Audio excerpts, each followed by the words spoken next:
Salut à tous, c'est Raouf avec vous. Donc je souhaite la bienvenue dans cette 23e partie. Donc aujourd'hui on va voir donc les marges extérieures. Donc on a vu les marges intérieures, donc c'était les paddings. Donc ce que je vais faire ici, je vais créer donc pour mon exemple, je vais créer ici une petite phrase un peu et je vais dire ici donc hello donc world, OK? Et ici donc je vais styliser donc mon bloc et je vais dire ici donc border un px solid block. Et je vais dire aussi donc width 150 pixels et je vais dire aussi texte align center. Donc je vais bien centrer mon texte donc au milieu. J'actualise, donc j'ai donc mon bloc qui apparaît. Donc on voit bien il est parfaitement centré.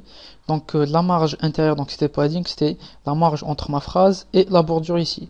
Donc on va voir les marges extérieures. Donc la marge donc par rapport au reste de la page, donc de tout mon bloc ici par rapport au reste de la page. Donc si j'ai envie donc de décaler, de faire une petite marge ici, on va dire de 100 pixels. Ok, on va dire ici margin, donc top 100 px. J'actualise et j'ai donc 100 pixels ici qui apparaissent. Donc si j'ai envie de faire la même chose du côté gauche, donc margin left,